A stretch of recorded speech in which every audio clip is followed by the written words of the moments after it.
Okay, good morning, everybody. TALMUD TORAH is by Max and Brenda Lapkovsky in honor of Yitzhak Meir's upcoming Bar Mitzva, and by Riva Mitzner in commemoration of the first yartzheit of her father, Larry Schneck, Aryeh and Chaim, and Jack Bennett in honor of Sergeant עומר TOVIV, who was killed in a Hamas Anti-Tank Missile on the Gaza border on May 12th. Week of Learning is by Aaron and Alana Weinberg in honor of their daughters, Bas Mitzvah, Adina Hinda. The Daf Yomi is sponsored by Matt Marks on the 1-year anniversary of moving to Baltimore and joining this fantastic Daf Yomi shiur. Look forward to meeting more of you in the upcoming year. Okay, we are in Tezvav Amud Beis, 4 lines down. The Mishnah told us yesterday that if a person used aruchos hamita, which is that he used the materials used to make a bed, so if he used that as schach, so the Gemara says, Leila sayeh leila Reb Ami bar Yumi, the Omer Reb Ami bar Yumi, sachacha bebloi kelim psula. The Reb Ami bar Yumi has a halacha that if a person used, we know that if a person used something which is a kli, is a utensil, that means it's able to be makabel tumah, so then even though it grows from the ground, it's a problem. Right? To use it as schach, it needs to grow from the ground and not be able to be makabel tumah. So something which is a kli, a utensil which could be makabel tumah, a person could not use for a sukkah. Rav Ami bar Yumi said that if something used to be able to be makabel tumah, and then something happened to it, it broke, or something happened to it which even though right now it can't be makabel tumah, but it used to be able to be makabel tumah, you're not allowed to use it. So that was his halacha.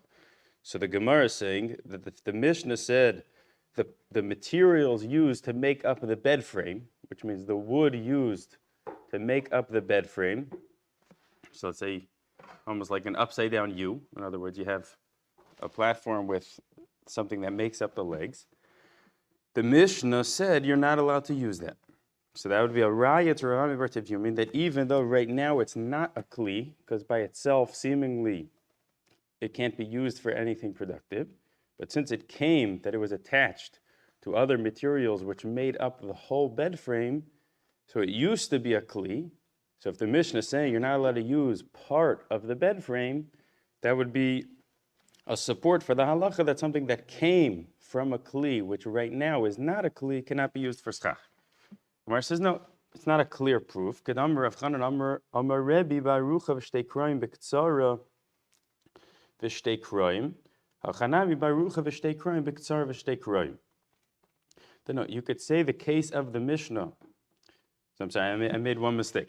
Originally, we were understanding that it was just a piece of a bed. Let's just say one pole of a bed, which means right now it can't be used for something. Gemara is answering, no, that I could tell you that when the Mishnah said Aruchas Hamita, it meant a piece plus the 2 support beams, which we'll see in a second, that even though you would have thought that that's not a kli, that we really have an opinion in a Mishnah saying that that really could be used for something. So in other words, the Gemara's raya was assuming the case of the Mishnah is something which isn't a kli, so why can't you use it for schach? Must be, since it came from being a kli, even though right now it's not a utensil, you can't use it, which would be a support for that halacha that something which came from a kli can't be used for schach. The Gemara is answering, no, you can't prove that, because I could tell you the case is that the shape of the thing you're using for your schach is something which really even right now could be used for a kli. Really could be used for something, and therefore even right now it is makabel tumah, and therefore it's not a raya, it's not a support for his halacha. So the Gemara says, Heichi itmer de Rav Chanan Amar Rebbe. So we were quoting the statement that Rav Chanan Amar Rebbe said. So where did he say that statement? It's none. Because there was a Mishnah in Kalim which said, Mita metamas chavila, and metaheres chavila divrei Rebbe Eliezer. Eliezer's opinion was that if the whole bed frame was connected together properly, so then it's able to become tamei, because then it has the status of a kli. And with the haris chavila, And when you go and take it to the mikvah, you have to dip the entire thing in together to make it, if it's tamei, to make it tahor, because you deal with the whole thing as one big entity. But the Rabbanan disagreed, and they said that even if the whole bed frame is not together, it's in parts, it could still become tamei. Okay, so we seem to have a machlokas about this point. If you had a bed frame which was not all intact together, could it still become tamei? The first opinion, Rabbi Eliezer said, only if the entire bed frame is made up together, then it's defined as a kli, as a utensil, and therefore it could become tamei. And the Chachamim disagreed and said, even though the whole bed frame is not intact together, rather it's broken up into smaller parts, it could still become tamei. So my nihu, so what was this case that the Mishnah was talking about, that the Chachamim said, even though the whole bed frame wasn't made up together, it could still become tamei? Amar Rav Chanan, Amar Rebbe, arucha v'shtei kroim, ksar v'shtei kroim. That it was the long side of the bed frame with its legs, or the short side of the bed frame with its legs. And lamai chazya, and what was that one piece able to do by itself? In other words, seemingly you can't put a bed or just one piece of wood with its legs. It's not going to hold anything. So Rashi explains it, is that if you have this one bar with two legs and you put it up close to a short wall, then you can put wood on top to connect the two, and then you can put some type of strings or rope to make something which would support some type of mattress. And therefore, even though you only have this one beam with the two legs, which you would have thought can't really make a bed, but the way you could connect it to a bed is by doing that thing. You'll bring it close to a short wall, make some type of connection, and make something to hold up the bed. So therefore, the Chachamim are saying, even though you would have thought this is not enough of a bed frame itself, it's really chazya, it's really able to be used for a productive purpose, and therefore it is a kli. Okay, so that's where that conversation was. So our Gemara before was referencing that conversation, that again, the Mishnah said you can't use aruchos hamita, beams of a bed frame, for schach.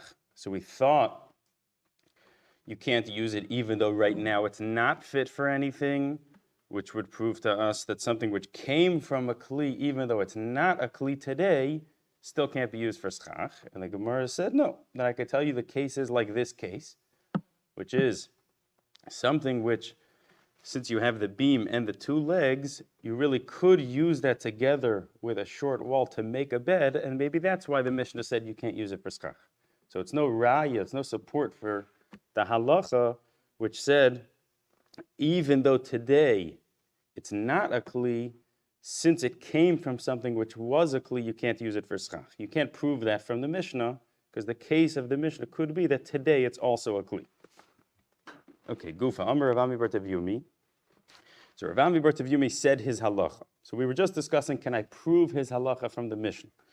So we said you can't prove it. But what was his halacha? He said, Succah bebloi kelim psula.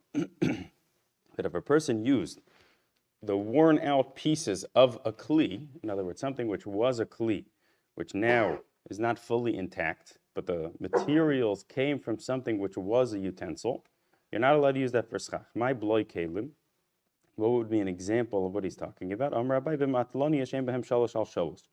If you have like pieces of cloth which are less than 3 tvachim by 3, is it 3 tvachim or 3 etzbos? I believe it should be 3 etzbos. Somebody could correct me if I'm wrong. 3 etzbos. Okay, so 3 etzbos, which means 3 finger lengths. So if you have this material which is less than 3 by 3, a very small piece of cloth, which is not fitting for a well-off person or a poor person to use it. It's too small to be used. So if you have something like that, which right now is not a kli, but it came from something which was part of a bigger thing, which was part of a kli, so that would be an example of bloi kelim, something which came from a kli, which right now is not a kli, which you can still not use for schach. Tani Kavasa de Riva Mitzner In, we have a brisa like his halacha, machzela shel shifa.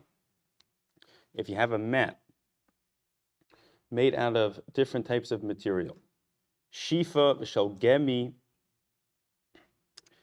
Because a Rashi on one of them says one is a type of plant that is planted close to the sea. The parts which are left over, even though part was removed from them, and right now you're left with the materials which is less than the shiur, to be the kli, to be makabel tumah. So in other words, you had a mat which was big enough to be able to be makabel tumah, to become tummy. And then part of the mat got cut off. So now you're left with a piece of a mat which is not big enough to be called usable to today be able to be makabel tumah. Still, the Brisa said, even though today it's not a kli, ein mesachin bahen, you're still not allowed to use that for schach. So which is a raya, it's a support for his halacha that something which came from being a kli, even though today it's not a kli, you still can't use that for schach. And if you had a mat made out of reeds, if it's a big mat, you could use it for schach. If it's a small mat, you can't use it for schach. So this is really going to be Gemara's later. But the reason for a big mat, you could use it for schach, is because this Tana holds that when the big ones were made, they were normally made not for lying down. It was made for schach, and therefore it's not a kli. What would make it a kli is if a person used it as some type of bed, or a place to lie on. But since he holds that when they made the big ones, they made it to put it on their sukkah like a schach mat, therefore it's not makabel tumah, and a person could use it. But a small one which was made for people lying down, therefore it's defined as a kli. And since it's defined as a kli, you can't use it for schach. Riva Mitzner said no, even the big ones are made for lying down, and therefore it is a kli, and therefore even the big ones you can't use for schach. Okay, but what the Gemara is saying, you see from the Brisa, is you see in that first halacha, that if you had a mat which was able to become tamei, and then a piece of the mat was cut off, and now the piece that I have is too small to become tamei itself, still the Brisa said you can't use it for schach. So that's a clear proof for his halacha, which said, even though today it's not a kli, but if the source of the materials was from something which was a kli, then you cannot use it for schach. Okay, achotit begodish. Okay, so we talked yesterday, the Mishnah said that if a person had his heap of straw or something, which was a big bundle put on the ground, and he went and he dug out from the bottom, which created a space, ultimately of 10 tefachim. In other words, he made the amount necessary for a sukkah. By digging out from the bottom, but he never touched the roof, the Mishnah told us that's not a good sukkah. So the reason is that when you make a sukkah, you have to put the roof on. Over here, where you put the materials on the ground and there was no roof, and then you dug out the bottom, which without touching the roof, you ended up making a roof.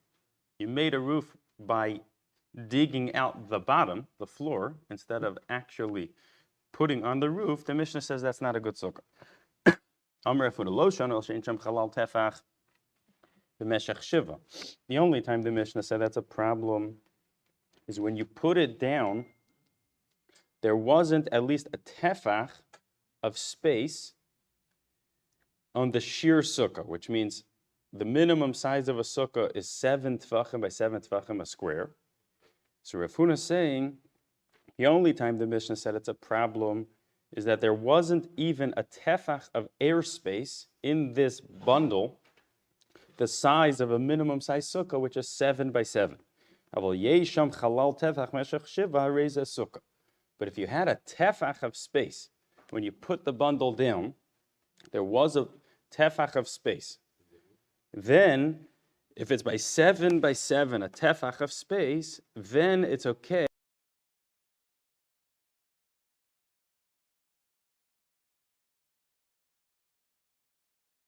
Right? We know the minimum size sukkah is it needs to be 10 tefachim high. So why would it be that if it was originally one tefach of space, even though I never touched the roof. I just dug out the other 9. Why would it be that's okay?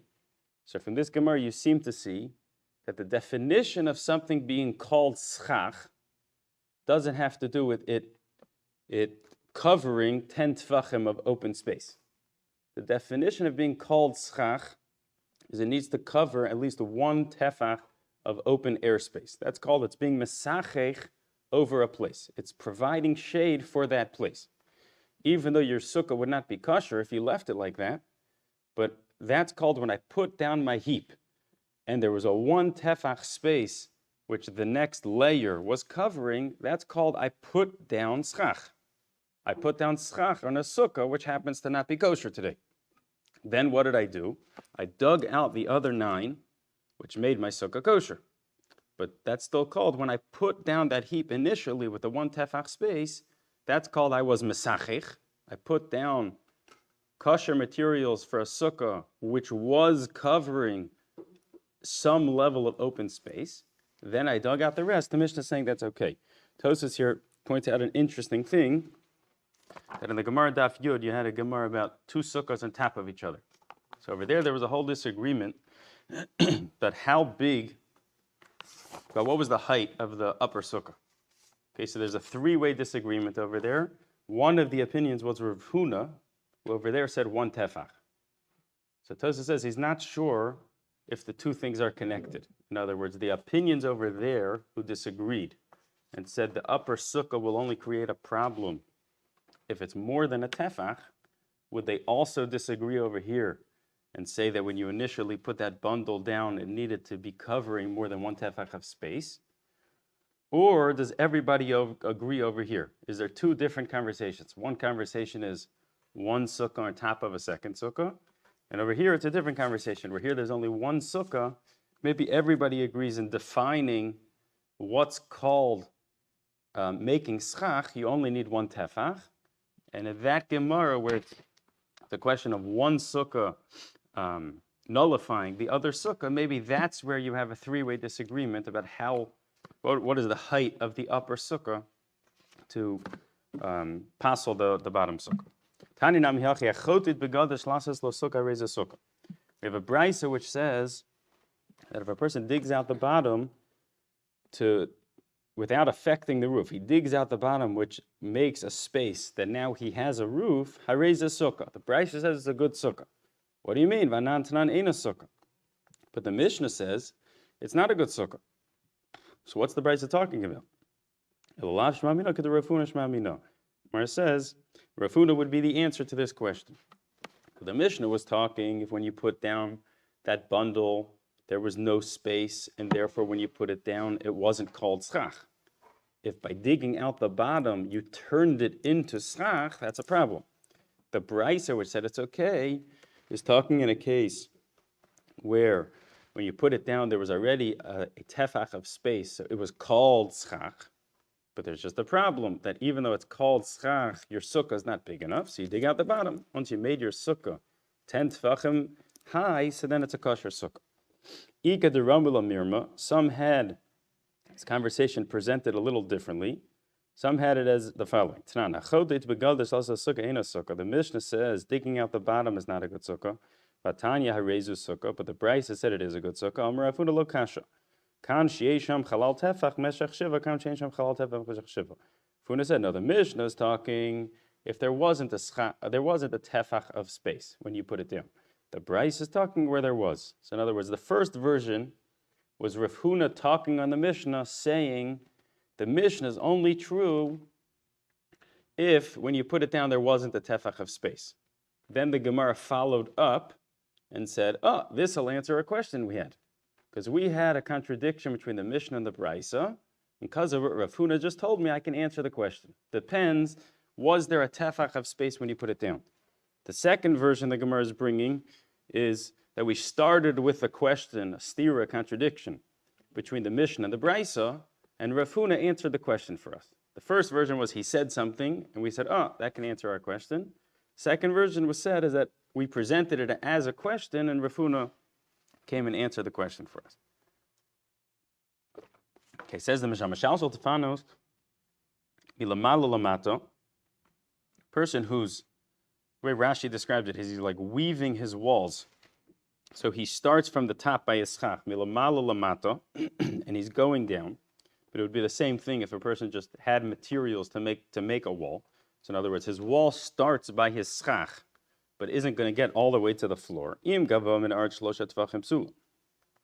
If his wall is 3 tefachim off the ground, in other words, your wall starts by your schach, but your material doesn't get all the way to the floor. If it's 3 tefachim off the ground, then it's psula, can be a problem. Milamata lamaila, but if your wall starts by the ground and goes up, im gava asar tefachim ksheira. Once your wall is 10 tefachim high, starting from the bottom, then your sukkah is kosher. In other words, there's no halacha that says that your wall needs to reach your schach, but there is a halacha that says that your wall needs to be within 3 tefachim of the floor. Okay, so sometimes you see that, or you hear about, that people will go on a Chol HaMoed trip, and you'll try to make a sukkah with like doors of a car. In other words, imagine you have 2 big vans, and you open up both 2 side doors that go like this. You open up both side doors next to each other. So now you have walls, and then you would put schach over top. So one thing you'd have to be careful about would be this halacha, that those doors are going to be more than 3 tefachim off the ground. Therefore, it's going to be a problem because of this halacha. In other words, you open up your doors, you connect the 2 doors, because you could have enough walls. You could use one of the walls of the car plus your doors. And you put schach over top, but if you have a 2-foot space from the bottom of the wall to the floor, so then you don't really have walls to your sukkah. That's this halacha that we're learning. Okay, Rabbi Yossi Omer. Rabbi Yossi disagreed. He said, "Kshem shalamata lamayla asar tefachim, kach lamala lamata asar tefachim." Rabbi Yossi held that what we just said is not true. He said there's no such halacha that says your wall needs to be within 3 tefachim of the floor. That all it needs to be is 10 tefachim of material, and even if it doesn't come close to the floor, it's okay. Okay, but we paskin like that first opinion, that there's no halachic requirement that your walls touch your schach, but there is a halachic requirement that the wall needs to be within 3 tefachim of the floor. What's the machlokas? One holds that a mechitza tluya, which means a mechitza that's hanging, because it's not touching or close to the floor, would suffice, and one holds it would not. Tanan Hasan, bor sheben shtei chatzeros, ein memalan mimena b'Shabbos, elim kein asala mechitza asar tefachim. Okay, so the Mishnah over there says that if you have a pit in between 2 courtyards, so a person is not allowed, either side of the courtyard is not allowed to fill up from the pit on Shabbos, elim kein asala mechitza asar tefachim, unless he made a wall 10 tefachim high, bein milamala, bein milamata, bein misoch ugno. But the wall needs to go over the pit, and it needs to even go within the lip of the pit.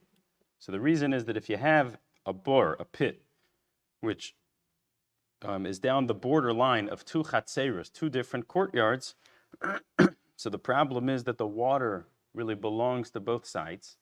So to come and take the water would be taking out from that courtyard and bringing it into my courtyard. So the Mishnah is saying that this is a problem, a derabanan problem. So Chazal were making, you make this type of wall, which shows that there's a separation between the 2 types of courtyards, then a person would yes be allowed to take from this pit. Rabbi Shimon Gamliel Omer, top of Amud Beis, Beis Shammai Omer milamala. He held that Beis Shammai said, you don't need to make the wall within the lip of the pit. You can just make it on top. Beis Hillel Omer milamata. Beis Hillel disagreed and said it even needs to be inside. Amr Rabbi Yehuda, lo tehei mechitza gedola min hakotzel shebeneim. Rabbi Yehuda's opinion was that not only were we lenient for taking water out of the pit, we were even lenient that this type of wall would suffice for carrying between the 2 courtyards. In other words, the first opinion was saying this is a specific leniency they made by drawing water from the well. Rabbi Yehuda is saying, I think it's the same leniency regarding separating the 2 chatzeros, the 2 courtyards, in order to carry. Amar Rabba bar Bar Chana, Amar Rabbi Yochanan, Rabbi Yehuda b'shidas Rabbi Yossi Amra. So we had Rabbi Yossi in the Mishnah. We had a disagreement in the Mishnah. The Tanakama held, the Rabbanan held, that a wall needs to be within 3 tefachim of the floor. If it's not within 3 tefachim of the floor, so then it's not called a wall. So Rabbi Yochanan says that Rabbi Yehuda is the same opinion as Rabbi Yossi. Damar mechitza tluya materis. That Rabbi Yehuda in this Mishnah we just brought also held, whether it's for carrying or for taking water out of the well, that a wall which doesn't touch the floor, because you have your pit of water, and he's saying a wall which is above, which means it's not within 3 tefachim of the bottom, would still suffice as a good wall to separate the 2 chatzeros, 2 courtyards from each other. So Rabbi Yochanan saying, even though there's 2 different conversations, we're talking about the halachas of making a wall for a sukkah. That's talking about the halachas of Shabbos of carrying. But Rabbi Yochanan saying that the 2 things to me sound like it's the same. That in both places I see Rabbi Yossi and Rabbi Yehuda are being lenient, that they're defining a wall which does not come all the way to the ground as a good wall. One for the halachas of Sukkah, and one to allow a person to carry within his courtyard. Velohi, says the Gemara, it's not true that the 2 things are the same thing. Lo Rabbi Yehuda savak Rabbi Yossi, v'lo Rabbi Yossi savak Rabbi Yehuda. I can explain to you that neither of them really hold like each other. Lo Rabbi Yehuda savak Rabbi Yossi. Ad kan lokam Rabbi Yehuda hasam elav ever chatzeres derabbanan. Just from that Mishnah in Erevin, I would tell you, maybe Rabbi Yehuda was only lenient by a wall which doesn't come all the way to the ground, by something where the whole issue was a rabbinic issue. If the whole problem was a derabbanan, maybe that's where he was lenient to say this type of wall, which doesn't come all the way to the ground, is okay. Aval hacha sukkah dairaisa lo. But in our Mishnah, which we're defining a dairaisa question, which is what's the definition of a wall of a sukkah, you can't prove to me that Rabbi Yehuda, who was lenient over there, would be lenient even over here. Below Rabbi Yossi, several like Rabbi Yehuda, and even the Rabbi Yossi in our Mishnah, who was lenient by sukkah, you can't prove to me that he would be lenient over there. Ad kan lakam Rabbi Yossi hacha elabas sukkah de mitzvah saseh. Maybe Rabbi Yossi was lenient when it came to making a sukkah where the whole thing is a mitzvah saseh, is a positive mitzvah to go and make a sukkah. About Shabbos, the Isra skila lo, but Shabbos, which is a much more stringent category, that it's relevant to, that it's a lo saseh, it's a negative prohibition, which if a person does, gets the most stringent penalty of skila, of being stoned. So lo, you can't prove to me that Rabbi Yossi in our Mishnah would apply his leniency in that case of Shabbos, even though in that case of Shabbos, we're really discussing a derabbanan. In other words, the Gemara is saying, but Shabbos, which is a prohibition of skila, he would never say it. Rashi clarifies that in this case, nobody's going to be obligated in skila. Skila is if a person breaks Shabbos from the Torah's definition. Here it was a derabbanan issue, but what he's saying is maybe he was lenient by sukkah, which is a positive mitzvah. Shabbos, which in general is a very, very stringent category, so maybe even a derabbanan of Shabbos, they dealt with more stringently, and therefore you can't prove to me that Rabbi Yossi would be lenient by that case in the Mishnah in Erevin. Okay, so we had Rabbi Yochanan saying the 2 places you find Rabbi Yehuda and Rabbi Yossi being lenient by that wall that doesn't come all the way to the ground is the same opinion, to which the Gemara is responding that no. Could be there's more reason to be lenient by sukkah, because the whole thing is a positive mitzvah as opposed to Shabbos, which in general is an Isra skila. And it could be the opposite. It could be there's more reason to be lenient over there because the whole thing is a derabbanan, as opposed to our Mishnah, which is really a dairaisa, trying to define the Torah's definition of what makes the wall of a sukkah. It says, there was a story in the town of Tzipori, which we'll see what the story was in a second. So according to who were they lenient? Lo al pi Rabbi Yossi, al pi Rabbi Shmuel b'Rabbi Yossi. So it has to be that they weren't lenient like the halacha of Rabbi Yossi. They were really relying on the opinion of Rabbi Shmuel b'Rabbi Yossi. So let's see a little more and then we'll come back. My Maisa. What was the story that happened in Tzipori?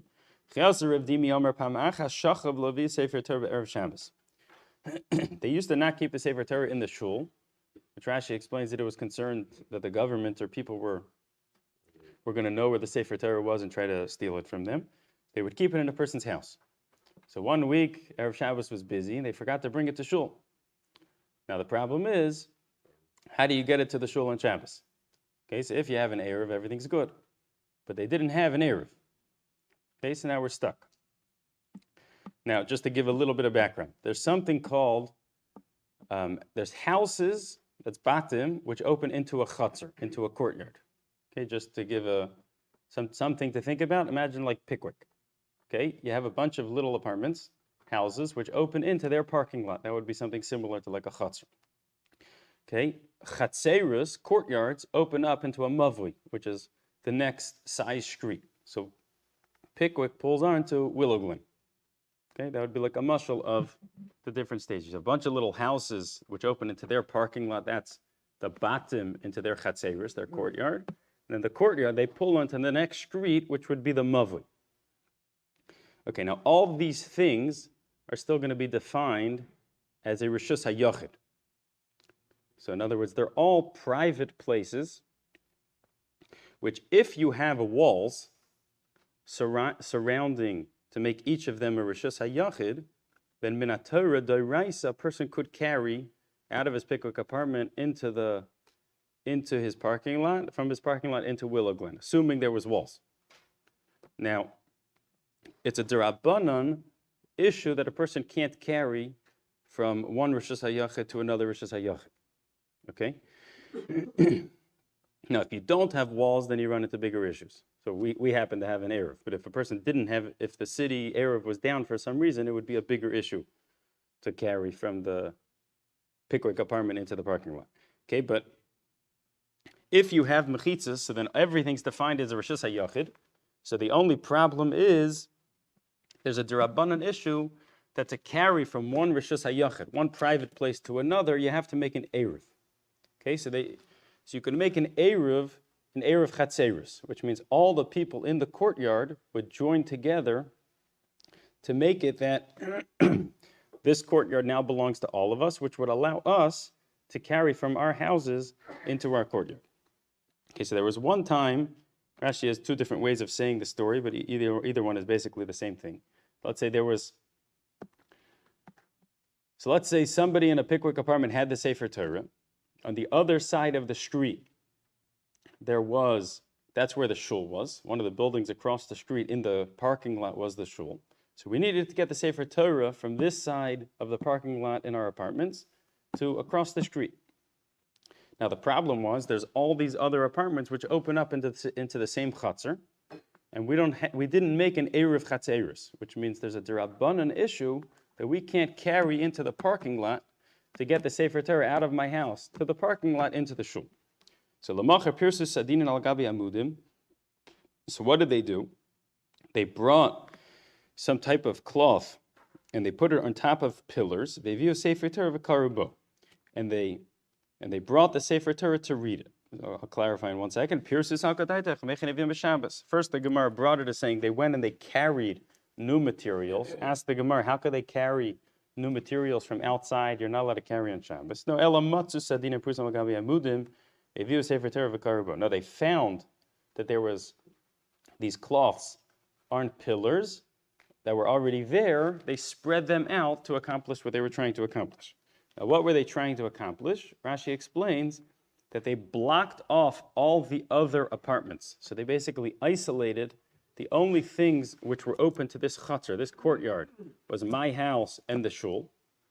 We isolated all the other houses off by pulling over this curtain. So what did that do? That isolated all the other houses out of this courtyard, which made the only things in the courtyard is my house and the shul, which allowed me to carry from my house to the shul. What the Gemara is bringing is from there, you see that you can rely, they use the curtain, which is the type of a mechitza, which could technically reach the ground. But what's the problem with a mechitza that doesn't reach the ground? It's a mechitza which if an animal could very easily go in and out, it's not defined as a mechitza. So if you have a cloth which is just hanging by something, and you pull it across, even if it's technically touching the ground, it's the same problem. So if they relied on that to carry on Shabbos in this D'Rabbanan case, they were holding that a mechitza tluya, mechitza, which is not strong, it's not attached to the ground, is okay. So we see from this story in Sipori that they that they seem to hold that was okay. So what the Gemara was clarifying before is, if you tell me Reb Yossi was the opinion in our Mishnah by Succah, who said that a mechitza tluya, mechitza which doesn't reach the ground, an animal could get in, is okay. If you tell me Reb Yossi wouldn't agree to it when it comes to carrying on Shabbos, which was what the Gemara was saying before, so then this story which happened at Tzipori, the town of Tzipori, which was where Reb Yossi lived, and they were lenient, can't be because Reb Yossi paskined it's okay, because the Gemara was suggesting that Reb Yossi would have never said it's okay by Shabbos. Maybe he only said it's okay by Sukkah. So this story which we know happened in the town of Reb Yossi, it has to be that it wasn't because of Reb Yossi's psak that it was okay, because the Gemara was saying maybe Reb Yossi would never say it's okay by Shabbos. Maybe he was only lenient by Sukkah. So it has to be that story really was according to Rabbi Shmuel Rabbi Yossi, which is a different person who was lenient, like the opinion of Rabbi Yehuda, that even regarding Hilchas Shabbos, a person could rely on that type of mechitza, which is a mechitza tluya, which is not firm against the ground. Okay, says the Gemara, Amar Rav Chisda, Amar Avimi. Machzelas arba umashehu materes besukkah mishum dofen. Now, what's the minimal amount of material a person could use to make the wall of a sukkah? You can take a material which is a little bit more than 4 tfachim, and we're talking the minimum size sukkah. So your schach is at 10 tfachim. Okay, we're talking very short. You took material which is 4.5, and you placed it less than 3 tfachim off the ground, and it's less than 3 tfachim from the roof. Says the Gemara, Heichi Avid, where'd you put it? Talila be'emtza pachas mishlosha lamata, pachas mishlosha lamala, less than 3 to your schach, less than 3 to the ground. Kol pachas mishlosha kalava dami. And since it's less than 3 tfachim, both directions, so you can say lavud both ways. So even though you need a wall, which is 10 tfachim, he's saying you can technically accomplish that. If your sukkah is the minimum size, you can accomplish that with 4 and a little bit of material. Says Gemara Pshita. Well, what are you coming to teach me? Why would I have thought that that's a problem? He's coming to teach you, even though you're doing lavud twice, still the halacha l'Moshe Messina allows for a double lavud to create a wall of 10 tefachim. Challenges the Gemara Meisvei. Machzelas shiva umashihu materes besukkah mishum dofen. The Brisa says that if you use a material of 7 and a little bit, that can create a wall of a sukkah. So what the Gemara is challenging is it would sound like the Brisa is disagreeing with you. The Brisa, which was saying the minimum amount of material you could use for a sukkah, and it said 7 and a little bit. So it sounded like the Brisa was saying you can't say love it twice. That's why you need 7 and a little bit.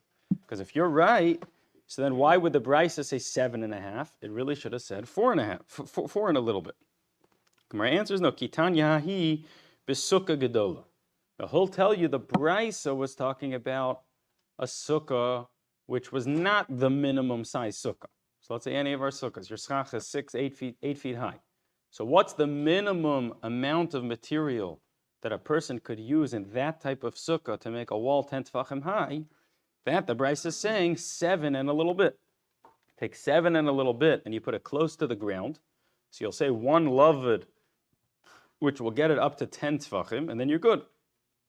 The reason if you would take 4 and a little bit in that case and put it close to the ground, so you'll say 1 lavud down, which will make you have 7 and a little bit tefachim, but you can't say lavud up because it's much more than 3 tefachim up to your schach.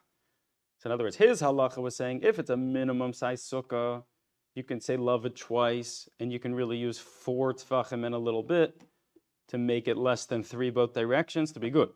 The Brisa was talking if it's a bigger sukkah, and therefore the Brisa needed more material, needed 7 and a little bit. My kamash malon. And what's the Brisa coming to teach me? To Mishal Shon Tfanas Belamal Lamata Krib Yosi. In other words, what the Gemara is asking is that if the case is it's a big sukkah and you're using 7 tfachim and a little bit, and you're putting it close to the ground, so the brisa seemingly is not really teaching me anything. All it's teaching me is you can say lavud to make a wall of 10 tfachim. So what would the brisa be coming to teach me that I wouldn't have known myself?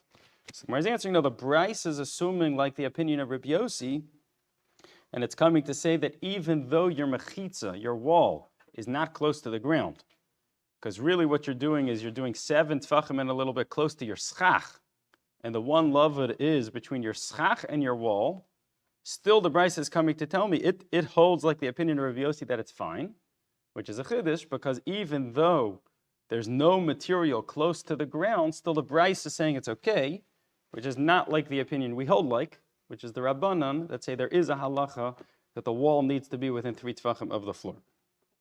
Amar Rav Ami, pas arba umashehu matir b'sukkah mishum dofen. That if you, right, we know the minimum wall of the minimum size of a sukkah has to be 7 by 7. So it says Rav Ami, if you take a material of 4 tefachim, now we're talking about the length of the sukkah. Before we were just talking about making the height of your wall.